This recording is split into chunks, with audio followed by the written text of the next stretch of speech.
My parents offered to pay for my college but with strict conditions. I refused and pursued my dream.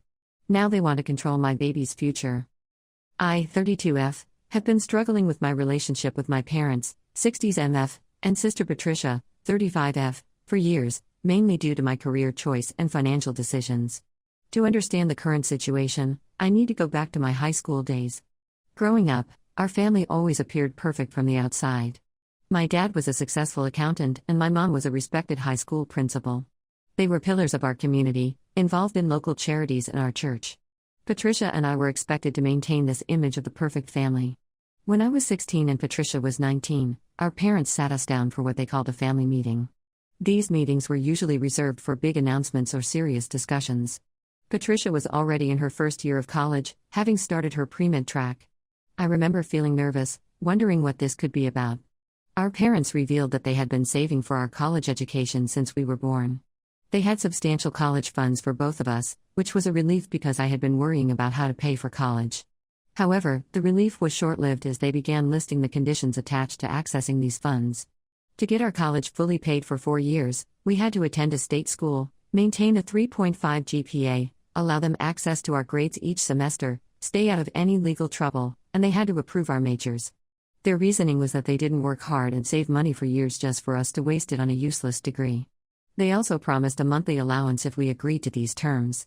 Patricia, already in college and thriving in her pre-med program, quickly agreed. She had always been the golden child, effortlessly meeting our parents' expectations. I, on the other hand, felt a sense of dread. I had always been more creative, more of a dreamer. While I excelled in my English and art classes, I struggled with math and science.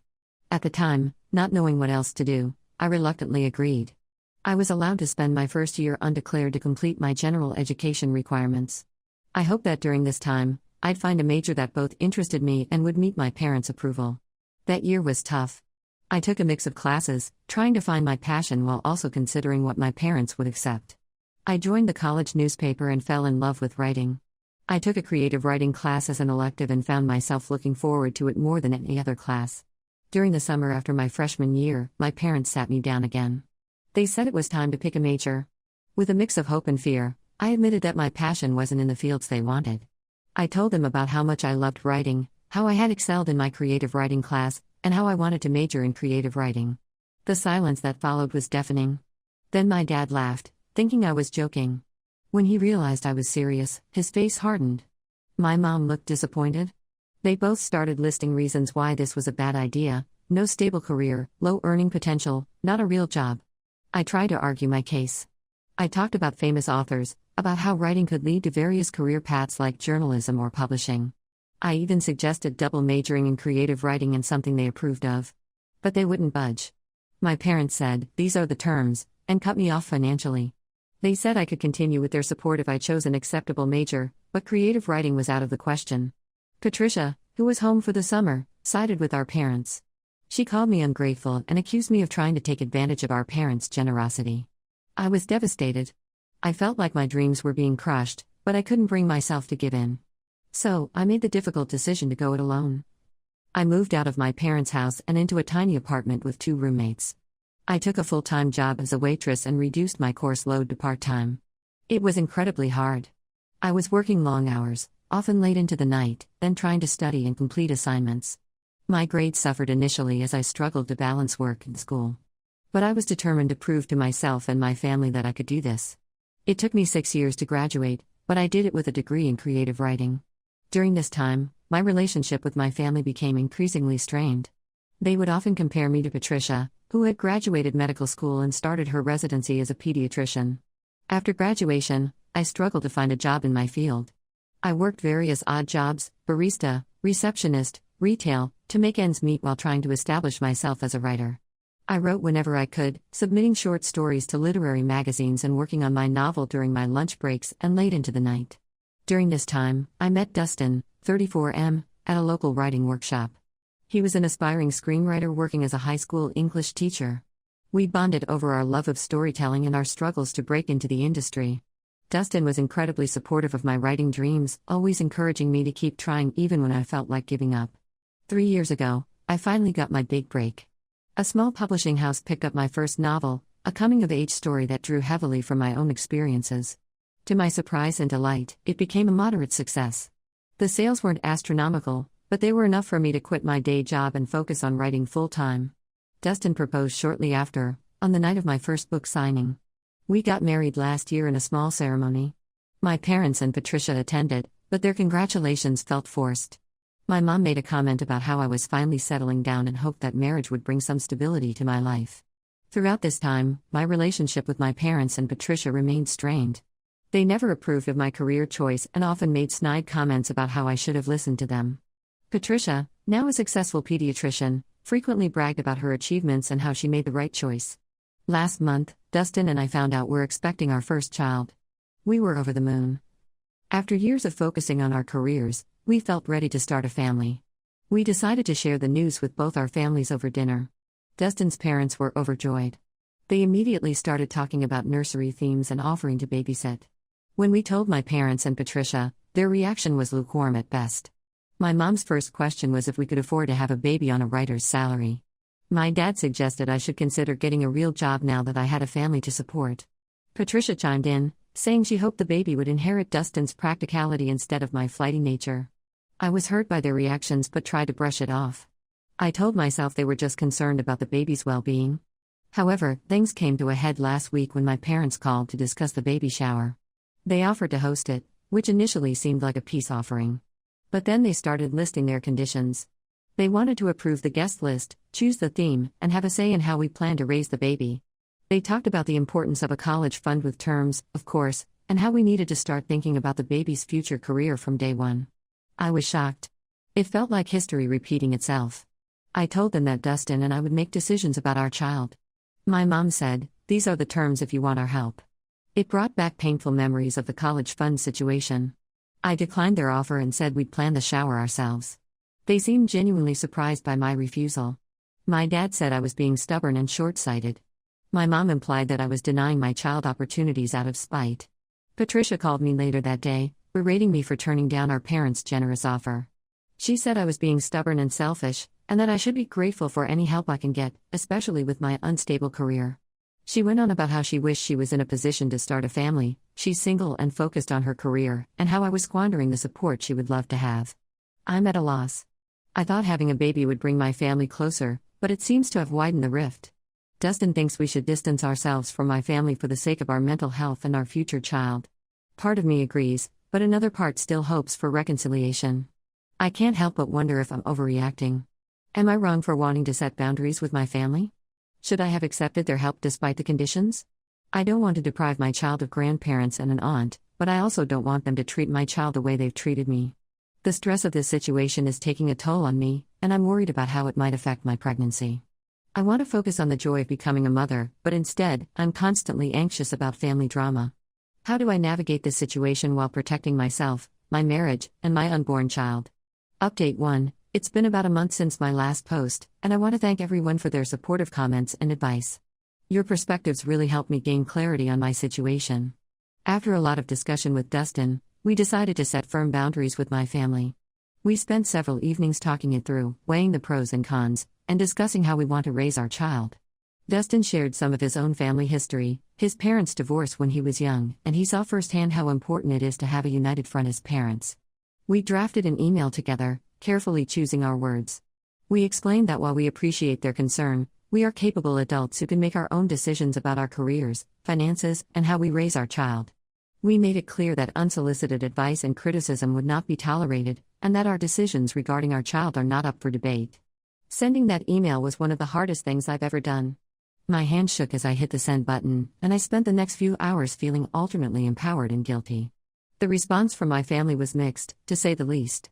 My dad didn't reply at all, which is typical of him. He tends to retreat when faced with conflict.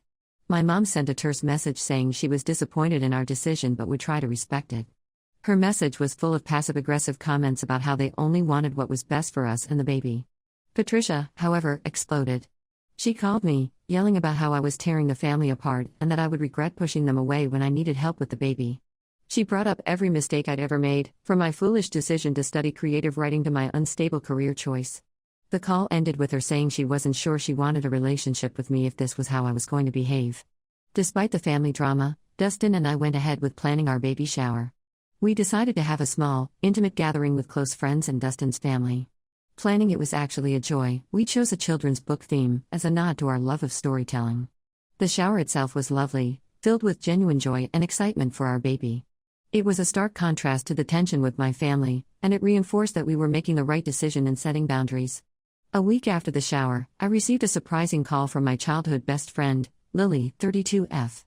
We had drifted apart after high school, mainly due to attending different colleges and the demands of our lives. She had heard about the family drama from a mutual friend and wanted to check on me. During our conversation, Lily revealed something that shed new light on my family's behavior. Apparently, when we were in high school, my parents had approached Lily's parents with a similar college fund deal. Lily's parents, both teachers, had refused, saying it was manipulative and would put too much pressure on Lily. This led to a falling out between our families, which explained why Lily and I had drifted apart after high school.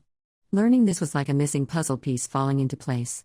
It made me realize that my parents' controlling behavior wasn't unique to me or even to their children. It was a pattern that extended to how they interacted with others as well.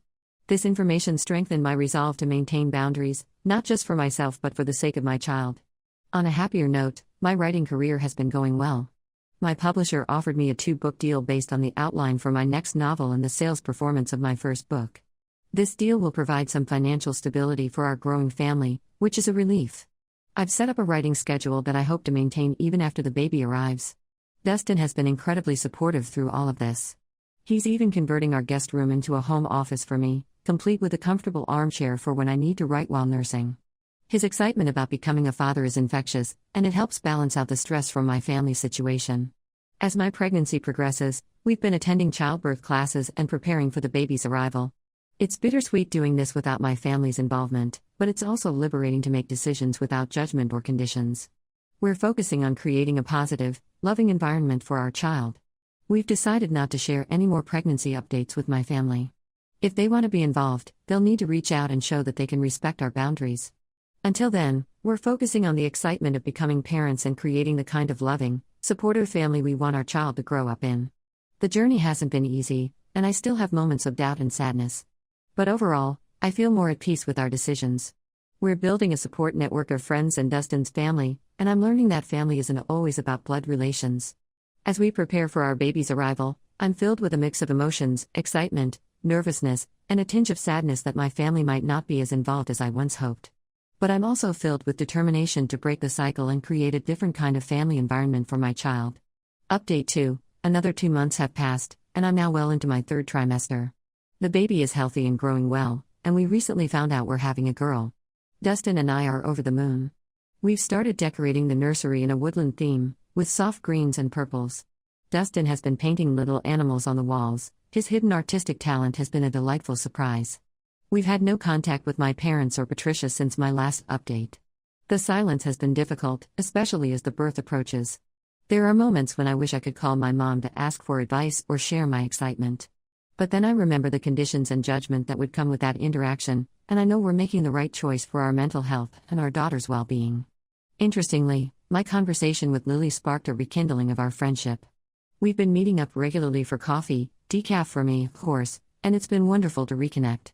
She's been a great support system, sharing her own experiences with her 2 kids and offering a listening ear when I need to vent about family issues. Lily even threw us a surprise baby sprinkle with our close friends. It was a small, intimate gathering, but it was incredibly touching. Our friends brought books to help build the baby's library, and we spent the afternoon sharing parenting stories and advice.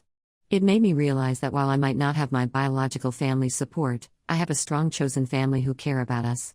On the career front, I've been making good progress on my new novel. The story is flowing well, and I've completed the first draft. My editor loves it, and we're aiming for a release date shortly after the baby is born. It's been challenging to balance writing with preparing for the baby, but it's also been a welcome distraction from family stress. Dustin has been amazing throughout all of this. He's taken on more household responsibilities to give me time to write and rest. He's also been my rock emotionally, always there to reassure me when I have moments of doubt or sadness about the situation with my family. Last week, we received an unexpected letter from my maternal grandmother, Nana, 85F. Nana lives in Florida and has always been a bit removed from our family dynamics. I've always been fond of her, but we don't see each other often due to the distance. In her letter, Nana expressed her disappointment in how my parents and Patricia have been treating me.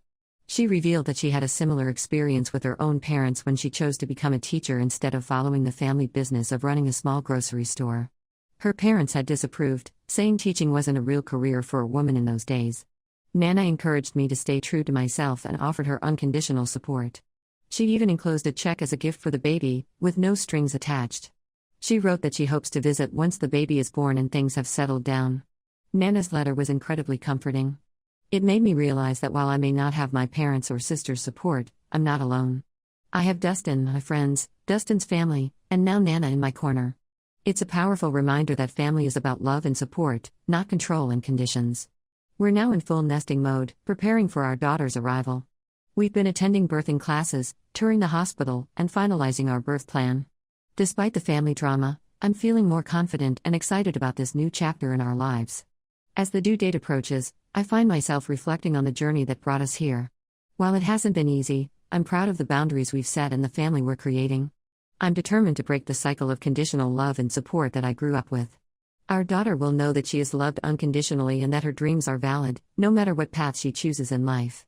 Update 3. Our daughter, Zoe, was born 3 weeks ago, and our lives have changed in the most wonderful way. The birth went smoothly, and both Zoe and I are doing well. Dustin has been an incredible father and partner, taking paternity leave to help during these early weeks.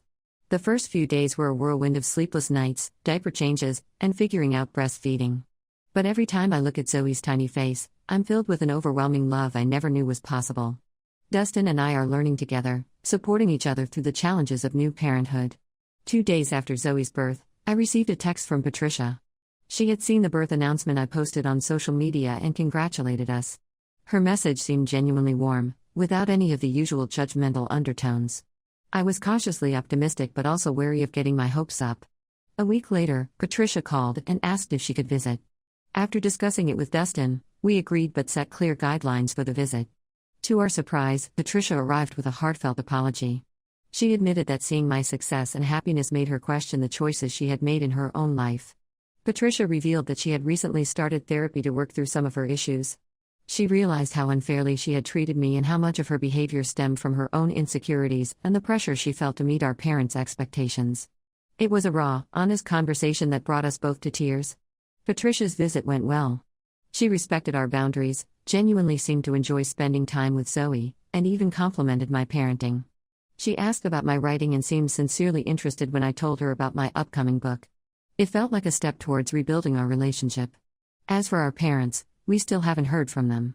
Patricia mentioned that they're struggling to accept that their controlling behavior has pushed me away. She's encouraging them to seek family counseling, but it's a slow process. While part of me hopes they'll come around, I'm also at peace with the possibility that they might not.